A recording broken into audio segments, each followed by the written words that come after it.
Welcome back everyone. In this video, we are going to see how to add and customize text box in Ms. Word.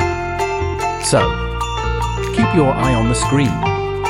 And please do like and subscribe if video really proves useful to you. Trying best to give you all the word tips and tricks that will help you being professional.